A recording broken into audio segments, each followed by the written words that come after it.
그리스도인을 한마디로 하면 하나님을 예배하는 사람들이다, 이렇게 말할 수 있습니다. 하나님을 예배하는 사람들이 그리스도인이죠. 그리고 그 예배라고 하는 것은 무엇인가 하나님께 드려서 하나님을 기쁘시게 하고 그걸 통해서 우리가 원하는 것을 얻어내는 거래나 제사가 아니라 하나님이 베푸신 그 은혜 때문에 그 은혜의 잔치 안에 들어가서 즐겁고 뛰노는 그런 시간이 하나님께 드리는 예배의 자리입니다. 우리가 예배에 대한 6번의 시리즈 설교를 통해서 예배와 우리의 삶, 그 다음에 우리의 인생을 연결하는 그 시도들을 해왔습니다. 우리가 함께 나눴던 예배에 대한 정의는 예수 그리스도의 구속 사역에 분명하게 나타나 있는 하나님의 은혜와 사랑에 대한 인간의 응답, 그것이 예배라고 얘기했습니다.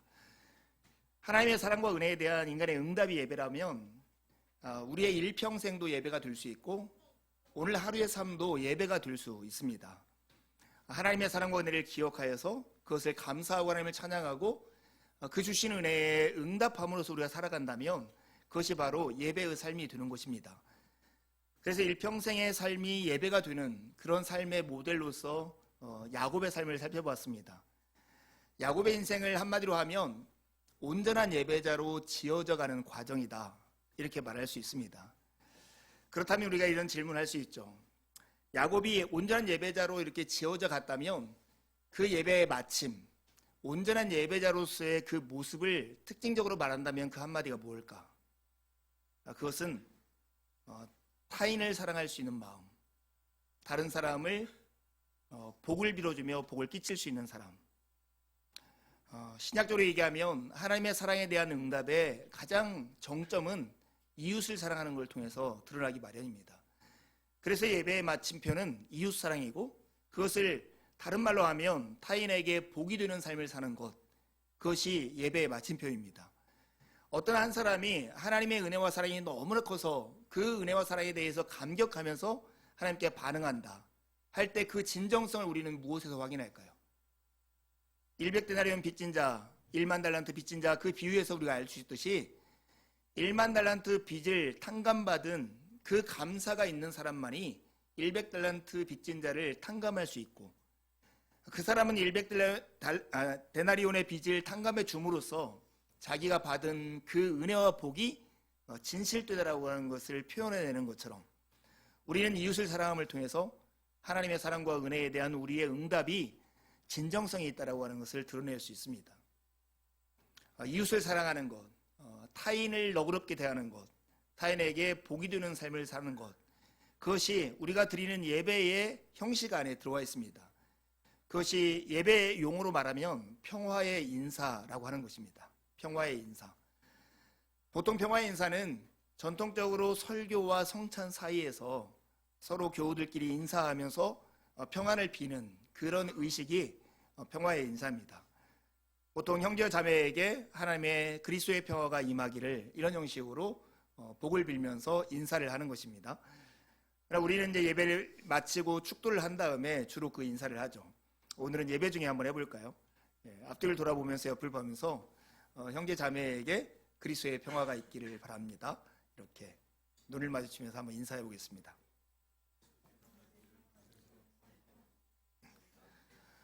네. 네. 어색합니까?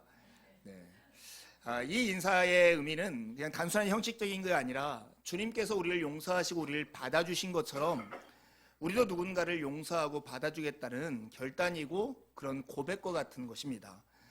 여러분, 우리가 보통 남들끼리 만나면 악수를 참 많이 하는데요, 악수에 대한 유래가 여러 가지 있지만 중세시대를 배경으로 악수를 설명하는 것을 제가 읽었습니다.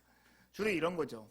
중세 기사들은 늘 칼을 차고 다녔고 적이감이 있는 사람들 향해서는 그의 오른손에는 칼을 쥐고 서로를 마주서곤 했습니다.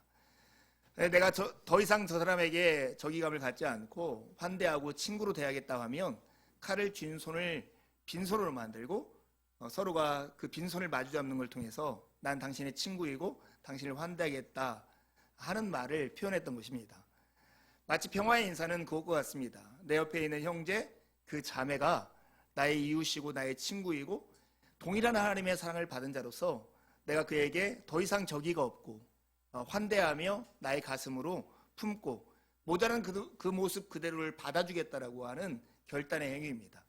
이렇게 생각해 보면 이 환대의 인사, 평화의 인사라고 하는 것은 참 복되고 큰 일이라고 우리가 볼 수 있습니다. 그런데 여러분, 이 평화의 인사가 우리 시대에 특별히 더 중요한 의미가 있습니다. 왜냐하면 우리는 그 어떤 시대보다 큰 분열의 시대를 살고 있기 때문에 그렇습니다. 그래서 다른 사람의 잘못과 오류를 지적하고 증명해냄으로써 내가 옳다라고 하는 것을 증명해내려고 하는 그런 시대에 우리가 살고 있습니다. 이런 시대다 보니 갈등은 멈추지 않고 서로가 평화롭게 지내기라는 것은 참 어려운 것이 현실입니다. 이러한 때에 우리가 서로를 향해서 적의감을 다 내려놓고 손을 뻗어서 빈손으로 손을 마주잡는 이 평화의 인사를 하는 것은 사회를 향해서, 거짓된 사회를 향해서 저항하는 것이고 그리스도의 제자로서의 그 삶을 출발하는 것이다, 이렇게 말할 수 있습니다.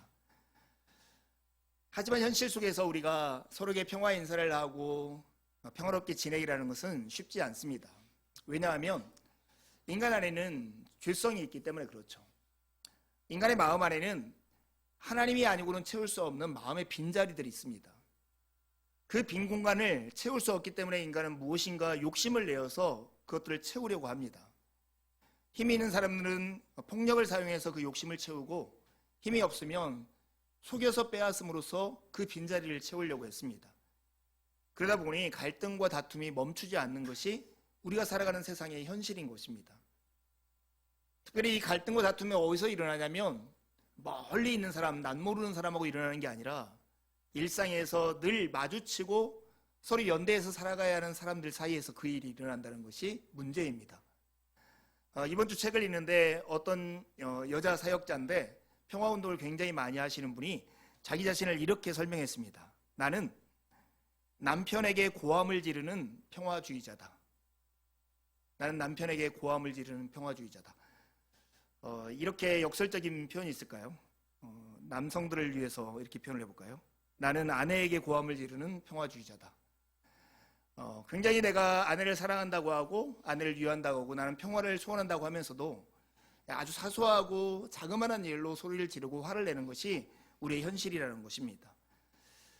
그렇다면 인간은 이 모양이고 세상은 이러니까 그냥 이런 대로 살다가 죽어야겠다, 이렇게 우리가 말해야 할까요? 우리는 그리스도인이고 그리스도의 제자들입니다. 그리고 그리스도와 더불어 살아가는 사람들입니다. 그러기에 우리는 새로운 꿈들을 가지고 있고 새로운 희망을 가지고 있고 그 일을 위해서 무엇인가를 시도할 수 있는 사람들입니다. 여러분, 오병이어의 표적을 한번 기억해 보십시오. 오병이어의 표적은 물고기 2마리와 보리떡 5개를 가지고 5,000명의 군중이 먹고 12광줄이 가득히 남는 예수님의 기적을 말하는 것입니다. 우리가 믿는, 우리가 예배하는 예수 그리스도는 그렇게 행하실 수 있는 분입니다. 우리의 정말 작은 평화의 행동을 가지고 마중물로 삼아서 혁명적인 이야기, 하늘의 평화를 이 땅 가운데 이루실 수 있는 분, 그분이 바로 우리가 믿는 예수 그리스도이십니다. 그러니 우리가 지금 이렇게 평화가 어렵고 분열이 가득한 사회에서 할 일이 있을까요? 이런 질문을 한다면 우리가 지금 있는 이곳에서 우리가 할 수 있는 방식으로 할 수 있는 만큼 피스메이커로서 평화의 씨를 심고 정의의 열매를 거두는 일에 참여하는 것입니다. 그것이 주님이 우리를 부르시는 것이고 그것의 출발이 예배에서 서로와 서로를 향해서 평화의 인사를 전하는 것으로부터 시작하는 것입니다. 여러분 주위에 있는 사람들, 그 사람들과 화평하고 평화롭게 지냅니까? 참 같은 직장의 동료나 같은 교회의 교우들, 가족들 사이에서도 이렇게 지내는 것이 사실은 만만치 않다는 것을 우리는 잘 알고 있습니다. 그럼에도 불구하고 우리는 화평케 하는 자로서, 그리고 평화를 위해서 일하는 사람으로서 부르심을 받았고 그렇게 일컬어지는 무리들입니다. 그러기에 우리는 지금 그렇게 하지 못한다 할지라도 한 걸음씩 예수님이 그렇게 하셨던 것처럼 화평케 하는 자로서의 삶을 걸어가야 합니다. 저는 누군가를 내가 이 사람을 사랑하는가 아니면 아직도 사랑하지 못하는가, 이런 것을 가늠할 때 던지는 질문이 있습니다. 어떤 사람, 내가 평가하려고 하는 그 사람이 잘 된다는 소식을 들었을 때 내 마음에 일어나는 감정이 샘나는 감정인가 아니면 신나는 감정인가 하는 거예요. 내가 마음속에 샘나고 있다면 그 사람과 여전히 경쟁 관계에 있고 그 사람이 잘 되는 것이 오히려 나를 기쁘게 하는 그런 정도 내 마음의 태도를 가지고 있을지 몰라요. 근데 누군가가 잘 된다고 할 때 내 마음이 정말 신나는 감정이 생길 때 나는 그를 사랑하고 있다라고 말할 수 있을 것입니다. 여러분, 두부 자르듯이 어떤 사람이 잘 된다는 소식을 듣고서 샘나거나 신나는 둘 중에 하나일 수는 없습니다. 하지만 우리가 한 걸음씩 그 방향으로 나아가는 것이 복된 삶일 것입니다.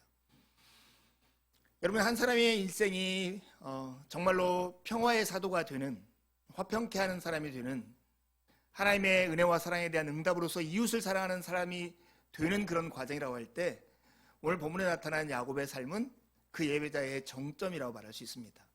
야곱의 이름이 무엇입니까? 발 뒤꿈치를 잡은 자라는 뜻을 가지고 있고 속이는 자라는 이름을 가지고 있는 사람이었습니다. 그의 인생은 정말로 자기가 원하는 것을 움켜잡기 위해서 형제와 부모까지 속였던 사람 아닙니까? 그랬던 야곱이 오늘 바로를 축복하고 있습니다. 야곱이 바로를 축복하매 라고 하는 이 본문의 이 짧은 이 말씀이 여러분 어떻게 들리십니까? 그냥 단순하게 이 축복한다는 말이 인사말이죠. 가서 안녕하세요, 당신에게 정말 복이 있길 바랍니다, 이런 정도의 말로 우리는 이해할 수도 있습니다. 하지만 여러분, 이 바로 본문 앞에 보면 야곱의 다섯 아들이 이 바로 앞에 가가지고 자기들이 거주할 땅을 구하는 장면이 나와요. 그 장면에서는 그 다섯 아들이 바로를 축복하거나 인사했다는 말이 없습니다. 근데 오늘 우리가 읽은 짤막한 7절에서 10절까지에 있는 본문 안에 야곱이 바로를 축복한다는 이야기가 2번씩이나 나와요. 그렇다면 성경은 지금 야곱이 바로를 축복하고 있는 말에 주목하고 있고 강조하고 있다는 것을 우리는 알 수 있습니다. 여러분, 이 장면을 우리가 현대식으로 한번 생각해 보세요. 정말 이름 없는 나라에 어떤 나이 드신 노인 한 분이 아들 덕에 미국 백악관에 온 거예요. 그래서 미국 대통령을 딱 만났는데 대통령을 만나자마자 그의 어깨에 손을 얹고 복을 비는 거예요. 당신 정말 오래 살고 당신의 나라가 영원하기를 바랍니다. 경호원들이 앞에 나가서 이렇게 만류하고 저지했을지 모르는 그런 상황을 지금 이 나이든 130 나이에 이 야곱이 그 당대의 가장 큰 제국의 황제였던 이 바로 앞에서 이 행동을 하고 있는 것입니다. 이 바로와 야곱을 비교해 보세요. 야곱은 사실은 큰 민족을 이루는 아버지가 될 것이라고 하는 하나님의 약속을 받았던 사람이에요. 그러나 그는 지금 여기 올 때 70명의 가족을 데리고 왔을 뿐이에요. 근데 바로는 누구입니까? 바로는 정말로 큰 민족을 다스리고 있는 통치자였어요. 축복을 비는 것은 더 많이 가진 사람이, 더 위에 있는 사람이 아랫사람에게 그 축복을 빈다는 걸 생각하면 지금 야곱이 받은 이 축복의 약속, 큰 민족을 이루겠다라고 하는 이 약속은 바로가 지금 통치하고 있는 그 현실과 비교할 수 없을 만큼 크다는 것을 우리가 짐작할 수 있습니다. 여러분, 어떻게 이 야곱이 이런 사람이 됐겠냐는 거예요. 속여 빼앗는 자이고 심지어 부모와 형제까지 속여서 자기가 원하는 것을 움켜쥐려고 했던 이 야곱인데 지금 어떻게 이 바로를 축복하는 자리에 이르게 되었을까? 그건 바로와의 대화를 통해서 우리는 짐작할 수 있습니다. 이 바로가 야곱에게 나이가 몇인가를 물어요. 어린 사람이 나이 든 사람한테. 제 나이는 130입니다. 그런데 우리 조상들의 나이와 비교해보면 별 볼 일 없습니다. 그렇지만 제가 이 나그네 인생을 생각해보니 나는 험악한 세월을 살았습니다. 이렇게 얘기합니다. 이 바로가 들은 130이라고 하는 나이는 바로에게는 굉장히 의미 있는 나이였을 거예요. 왜냐하면 그 당시 이집트에서 그 100세가 넘으면 장수했다라고 얘기를 듣고 그들이 정말로 소망했던 나이가 100세가 넘는 나이였다고 그래요. 그러니 130의 나이에 정정하게 이 먼 길을 와서 자기 앞에 서 있는 야곱을 보면서 지금 바로는 이 사람이 복을 받은 사람이라 이렇게 생각했을지 모르겠어요.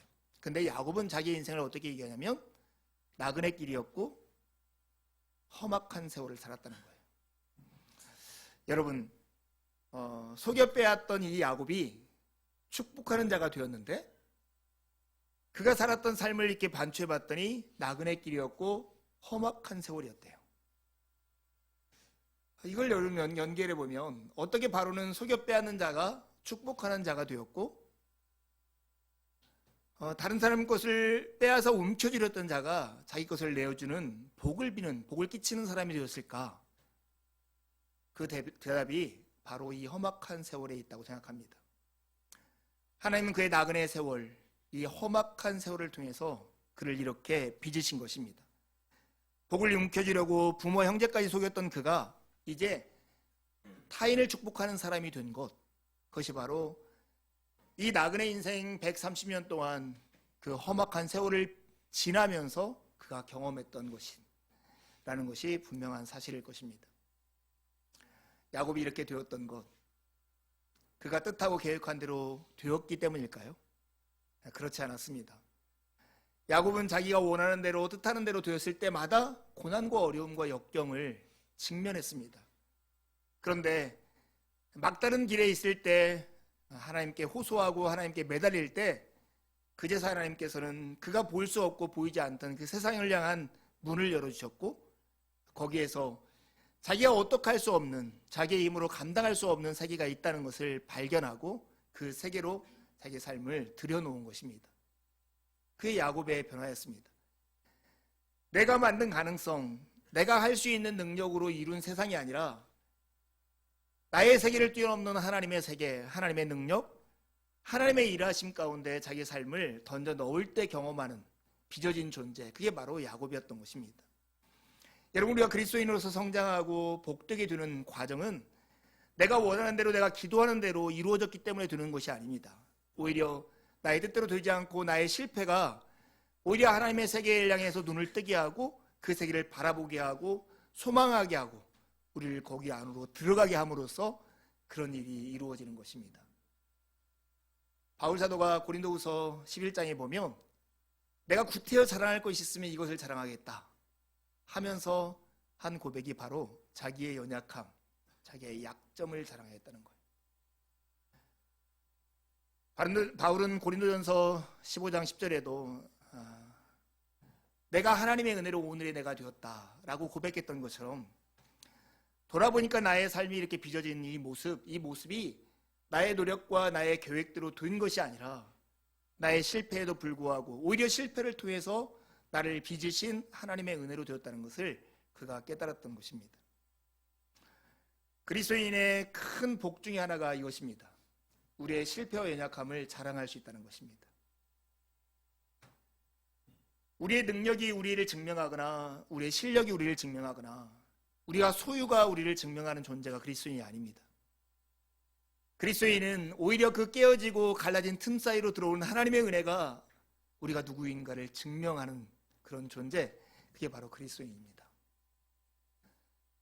그것이 얼마나 복된 현실인지 모릅니다. 그래서 그리스도인의 자유와 특징이 우리의 연약함과 실패를 자랑할 수 있다고 하는 것입니다. 우리의 실패와 연약함을 자랑할 수 있는 것은 또한 이것을 통해서 드러나는 하나님의 영광 때문이기도 할 것입니다. 우리는 우리의 실패와 연약함을 자랑합니다. 그 속에 우리를 있게 한 하나님의 능력이 또한 우리를 통해서 드러나기 때문에 그렇습니다. 여러분, 하나님의 은혜로 오늘의 야곱이 되었습니다. 그는 이제 복을 훔쳐 빼앗아 간직하려고 하는 자가 아니라 이웃에게 복을 끼치는 사람이 되었습니다. 이웃을 사랑하는 것이 주님의 은혜와 사랑에 응답하는 최고의 예배의 마침표입니다. 낯선 이를 환대하고 그들을 위해서 삶의 공간을 마련해주고 친구가 되어주는 것, 그것이 바로 이웃을 사랑하는 것이고 예배의 마침표입니다. 세상에서 가장 많이 알려진 노래 중에 하나가 아마 어메이징 그레이스일 거예요. 나 같은 죄인 살리신 주 은혜 놀라와. 우리는 이 찬양을 하면서 늘 감사하고 우리의 삶이 은혜로 빚어졌다는 것을 깨닫습니다. 그런데 여러분, 어떤 분이 책에 이렇게 썼더라고요. 많은 사람들이 같은 입으로 나 같은 죄인 살리신 주 은혜 놀라와 이렇게 고백하면서 또 다른 사람을 보면서 이렇게 한대요. 그 같은 죄인 살리신 하나님의 은혜 이상해. 왜 저 같은 사람을 은혜를 베풀까? 이렇게 노래한다는 거예요. C.S. 루이스가 쓴 스크루테이프의 편지라는 책이 있습니다. 그 책을 잘못 읽으면 막 헷갈리는데요. 왜냐하면 악마 스크루테이프가 자기 조카 악마에게 어떻게 그리스도인들을 속여서 넘어지게 할 건가 하는 기술을 가르쳐주는 책이기 때문에 그렇습니다. 거기 보면 이런 말이 있어요. 내가 맡은 환자 중에는 아내나 아들의 영혼을 위해서는 열렬히 기도를 쏟아붓다가도 진짜 아내나 아들에게는 기도하던 그 자리에서 곧바로 욕설과 폭력을 서슴지 않는 무척 길이 잘 든 인간들이 있었다. 자기 조카에게 하는 말이에요. 여러분, 우리가 하나님의 은혜를 받아서 오늘의 내가 되었다라고 하는 고백, 그 안에는 이런 결정이 있는 것입니다. 나는 나와 같은 동일한 은혜를 받아서 하나님 앞에 서 있는 저 형제와 자매를 용서하고 받아들이고 품겠다라는 고백 말입니다. 여러분, 우리가 그렇게 하고 있을까요? 참 쉽지 않지만 그 길을 향해서 가고 있는 사람들이 우리입니다. 그렇다면 그 평화의 사도, 평화의 인사를 전하는 사람, 하나님의 은혜와 사랑에 응답하여 이웃을 사랑하는 예배의 정점에 이르기를 원하는 사람들에게 정말 삶의 동력이 되는 그 내용이 뭘까 하는 거예요. 그것을 우리는 시편 127편에서 찾아볼 수 있습니다. 그것은 우리가 잠든 사이에도 우리에게 복을 주시는 하나님, 그분이 우리의 엔진인 것입니다. 시편 127편을 우리 한번 함께 찾아보겠습니다. 시편 127편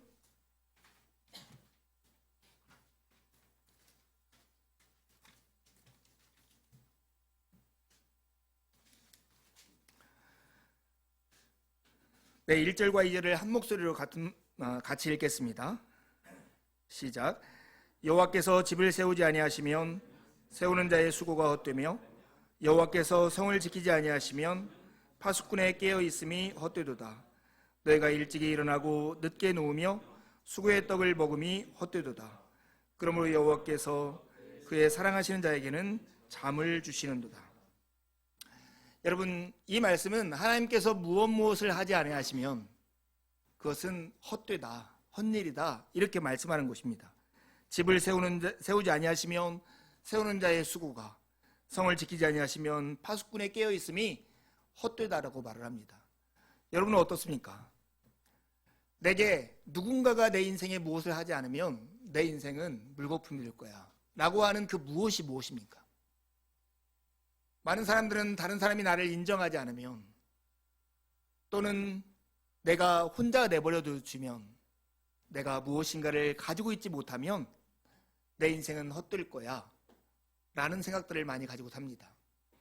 하지만 오늘 시편 127편에서 우리에게 분명하게 말씀하시는 것은 주님께서 우리와 함께하지 아니하시면, 주님께서 우리의 인생 가운데 일하지 아니하시면 우리의 모든 것은 헛되다라고 말을 합니다. 저는 이제 가까이 교제하는 목사님들이 몇 분이 있는데요.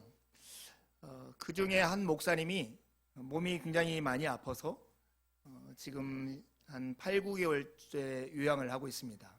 정말 운동을 좋아하고 운동을 잘하고 정말 좋은 인격의 성품을 가지고 있는 분인데 갑자기 설교하다가 푹 주저앉고 이렇게 쓰러지셔서 쉴 수밖에 없는 상황이 된 거예요. 이 요양을 갔다가 오랜만에 서울에 올라와서 이렇게 식사를 이번 주에 했습니다. 그런데 이렇게 같이 대화하다가 했던 말이 지금도 떠올라요. 본인이 일상이라고 생각했던, 이렇게 당연하게 생각했던 그런 일들을 하다가 어느 날 딱 멈추게 됐다는 거예요. 늘 했던 설교도 못하고 교들 신방도 못하고 누군가와 만나서 식사 교제도 못하고 잠깐 어디를 드라이브 하려고 해도 할 수 없는 그런 상황이 됐을 때 자기에게 스스로 생각했다는 거죠. 내가 의지할 게 무엇인가 하면서 깊이 묵상하는 게 바로 반석이신 하나님이었대요. 내 삶이 하나님이라고 하는 반석 위에 지어져 있구나. 그렇기 때문에 나는 모든 것을 잃었다고 하는 이런 상황에서 견딜 수 있구나 하는 마음이 있었다는 거예요. 참 그래도 감사했다, 이런 얘기를 전하면서 저에게 되묻는 거예요. 그런데 예수를 믿지 않는 사람들은 이런 상황을 맞이하면 무엇에 의지해서 견딜 수 있을까요? 이렇게 저한테 묻더라고요. 제가 며칠 전에 읽은 책 속에 나온 얘기를 해줬어요. 사람들의 마음의 빈 공간은 사람들은 돈을 주고 무엇인가를 사서 손에 꽉 움켜 잡으면서 나는 뭔가를 가지고 있어 라고 하는 것을 잊지 않고 살려고 한다고 그래요. 이게 바로 소비주의라고 말하는 것을 얘기해 줬어요. 여러분은 어떻습니까? 여러분이 스스로 내 삶을 지탱하는 것이라고 하는 그것들을 잃어본 적이 있습니까? 그것들을 잃었을 때 여러분의 삶이 무엇에 근거해서 무엇에 기초해서 세워져 있다라고 생각하셨습니까? 그리스도인의 복됨은 우리가 반석 되시는 하나님 위에 우리의 삶이 지어진다는 것입니다. 그 복됨을 누리면서 살아가는 여러분이 되기를 참 바랍니다. 여러분, 그것을 더 신뢰할 수 있는 말씀이 바로 오늘 2절에 나온 말씀이에요. 2절 후반부에 보면 그러므로 여호와께서 그의 사랑하시는 자에게는 잠을 주시는도다. 왜 잠을 주실까? 왜 잠을 주시는 게 사랑하는 자들에게 주는 복일까? 이런 걸 생각했다면 세 번역으로 이걸 읽어볼 필요가 있습니다. 아까 어린 설교에서 우리가 나눴던 것처럼 진실로 주님께서는 사랑하시는 사람에게는 그가 잠을 자는 동안에도 복을 주신다. 그가 잠을 자는 동안에도 복을 주신다. 주님은 사랑하는 사람에게 그가 잠을 자는 동안에도 복을 주시는 분입니다. 여러분, 자고 나면 몸이 개운해지고 다시 힘을 얻어서 하루를 시작할 수 있는 것처럼 우리가 믿음의 눈으로 이 잠을 생각하면 잠을 자는 동안에 하나님의 복 주심 덕분에 오늘 우리는 다시 하루를 시작할 수 있는 힘을 얻게 됩니다. 여러분, 잠을 자는 시간은 우리의 활동을 하지 않을 뿐만 아니라 우리가 우리 스스로를 지키며 우리를 치장하고 우리를 나타내 보이려고 했던 모든 수고와 우리의 무장들을 해제하는 시간입니다.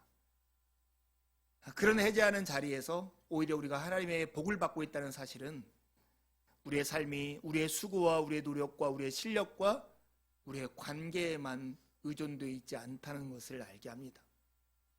우리 하나님의 은혜에 우리의 삶이 지탱되고 있다는 것을 우리가 믿어야 합니다. 우리가 잠든 시간에도 복을 주시는 분, 이 하나님을 믿는 사람들만이 이웃을 사랑할 수 있는 사람들입니다. 하나님의 은혜를 의심하고 일로 고생하며 수고하고 무거운 짐을 지고 허덕이는 사람들에게 지금 필요한 것이 무엇일까요? 그것은 잠을 자는 동안에도 우리에게 복을 주시는 하나님을 신뢰하며 잠자리에 드는 것입니다. 그럴 때만 진정한 쉼과 위로를 얻을 수가 있는 것입니다.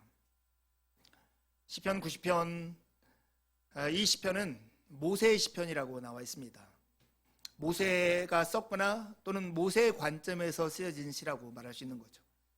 우리가 모세의 인생을 잘 알고 있죠. 모세가 이렇게 얘기합니다. 우리의 인생의 연수가 70이요 강건하면 80이라도. 이런 모세의 인생을 세 부분으로 나눌 수 있어요. 초반부 40년은 이집트 공주의 왕자로서 화려한 궁궐 생활을 하죠. 그리고 40년은 정말로 미디안 광야로 망명 가가지고 타국인과 결혼해서 아기를 낳으면서 목동으로서 모든 지식과 자기 삶의 의지와 능력들을 다 내어놓고 또 40년을 삽니다. 그리고 나머지 40년은 하나님의 부르심을 받아서 이스라엘 백성들을 이집트로부터 출애굽시켜서 가나안 땅으로 인도하는 그 일을 했습니다. 근데 지금 이 모세가 자기의 인생을 뭐라고 얘기하면 인생의 연수가 70이고 강건해봤자 80이라는 거예요. 그러면 그가 이스라엘 백성들을 출애굽시켜서 가나안 땅으로 이전했던 그 나머지 80세 이후의 자기의 인생을 뭐라고 고백하는 걸까요? 자기는 쭉정이밖에 남지 않은 그런 몸과 그런 의지와 실력을 가지고 하나님의 은혜를 의지해서 그 일을 했다 하는 고백일 수밖에 없는 거죠. 여러분, 우리의 인생이 그렇습니다. 여러분, 우리는 영원히 살 것 같고 우리의 삶의 계획과 실력을 갖추면 모든 것을 할 수 있을 것 같지만 그 시간이 그리 길지 않다는 겁니다. 그래서 모세는 12절에서 이렇게 기도해요. 우리에게 우리의 날을 세는 법을 가르쳐 주셔서 지혜의 마음을 얻게 해 주십시오. 지혜의 마음을 얻게 해 주십시오. 이 지혜를 가진 사람이 진짜 복된 사람이고 잠을 이룰 수 있는 사람이고 하나님의 은혜가 나를 지탱하고 있다는 것을 깨닫는 사람일 것입니다. 여러분, 많은 사람들이 주님이 나와 함께 하셨으면 좋겠다, 그리고 주님이 나와 함께 한다는 것에서 믿음을 얻고 힘을 얻어 살아갑니다. 근데 여러분, 이번 주에 제가 누군가가 보내준 주님이 당신과 함께 하십니다 라고 하는 이 축복의 메시지를 듣고 내가 떠오른 말이 하나 있어요. 이 임마누엘이라는 주님이 우리와 함께 하신다는 이 메시지는 반드시 짝을 이루는 한 단어가 있어야만 온전해진다라고 하는 생각이었습니다. 그것이 바로 코람데오였어요. 주님이 나와 함께 하신다면 나는 늘 주님의 눈 앞에서 살아가는 존재가 되어야 하는구나 하는 거였습니다. 만약에 주님이 나와 함께 하시는데 내가 주님 앞에서 살지 않는다면 주님은 나의 친구나 동료나 벗이 아니라 나의 경비원이나 보초와 같이 내가 취급하는 걸 거예요. 주님은 우리와 함께 하신다라고 약속하셨습니다. 그러기에 오늘 우리가 필요한 것은 뭐냐면 주님 앞에서 살아가는 삶입니다. 그런 삶이 지혜로운 삶이고 내가 누구의 힘을 의지해 살고 내 삶의 연한이 어떤 것이고 나는 무엇으로 인해 살 수 있다는 것을 깨달아 알 수 있기 때문입니다. 우리의 예배를 우리의 삶, 이 공적인 예배에 평화의 인사를 전하는 것뿐만 아니라 야곱의 인생에서 야곱이 바로를 축복하는 것과 연결했고 이제는 여러분 우리의 일상 속에서 이 예배를 반영했으면 좋겠어요. 우리 모두는 매일 저녁에 잠자리에 듭니다. 그곳에서 우리는 예배의 마침표인 복이 되는 삶이 무엇인가에 대해서 다시 한번 새길 수 있습니다. 잠자리에 드는 시간에 그 시간을 통해서 우리는 우리 안에 숨겨져 있던 우리가 사랑하는 것, 우리가 신뢰하는 것, 그리고 우리의 한계를 확인할 수 있습니다. 졸리는데도 불구하고 잠을 참아가면서 하는 일, 그것이 바로 우리가 사랑하는 일들이죠. 어떤 사람에게는 게임일 수도 있고 어떤 사람에게는 일일 수 있습니다. 잠자리에 드는 시간을 통해서 우리는 우리가 무엇을 사랑하는가를 알 뿐만 아니라 무엇을 신뢰하는가도 알 수 있습니다. 나의 잠을 설치게 하는 것, 고민이 되고 근심이 되어서 잠 못 이루게 하는 것, 그것이 있어야만 내가 살 수 있다고 생각하는 여러분이 신뢰하는 그 내용들일 것입니다. 그럼에도 불구하고 우리는 새벽이 되어도 늦더라도 잠에 이릅니다. 옅은 잠을 자더라도 잠을 자게 됩니다. 그것은 잠자리에서 우리가 경험하는 우리의 한계이기도 합니다. 잠을 자는 시간은 우리가 사랑하는 것이 무엇이고 우리가 신뢰하는 것이 무엇이고 우리의 한계가 무엇인지를 우리에게 깨닫게 합니다.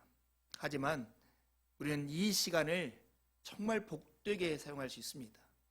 일종의 일상에서 경험하는 메멘토 모리로 우리가 사용할 수 있는 것입니다. 죽음을 기억하고 그리스도 안에서 우리가 다시 부활하는 경험을 이 잠을 자고 아침에 일어나는 일들을 통해서 경험할 수 있는 것입니다. 우리는 매일 밤 침대에 몸을 딱 누이듯이 그렇게 누일 때 주님, 저의 인생을 주님 앞에 이렇게 맡겨놓습니다. 우리가 잠을 자는 동안에도 우리에게 복을 주시는 하나님 앞에 제 몸을 침대에 누이듯 이렇게 맡겨드립니다. 주님, 이것을 맡아주십시오. 이것이야말로 우리 예배의 마침표고 이렇게 맡기는 사람만이 아침에 새로운 힘을 받고 일어나서 이웃을 향해서 너그럽게 대하며 그들을 사랑하고 그들에게 선을 베풀고 낯선 이를 환대하며 그들을 위한 삶의 공간을 마련해주고 그들의 친구가 되어줄 수 있는 공간이 여유가 생길 것입니다. 예배와 잠, 이 두 가지는 우리 안에 사랑과 신뢰와 한계를 고스란히 드러내는 역할을 합니다. 또 우리의 활동과 우리의 능력, 우리의 실력에만 마음을 쓰던 우리로 하여금 이제 눈을 들어서 잠을 자는 동안에도 복을 주시는 하나님을 바라보며 그분을 의지하며 살도록 우리를 이끄십니다. 그러기에 예배와 잠 이 두 가지는 우리의 연약함을 드러내지만 또한 우리를 회복시키는 능력이 있습니다. 잠자리에 들 때마다 하나님의 은혜와 사랑에 대해서 반응하며 잠에 들고 하나님을 예배하는 복된 삶으로 여러분의 마음을 일으키는 귀한 시간이 되기를 간절히 원합니다. 함께 기도하시겠습니다.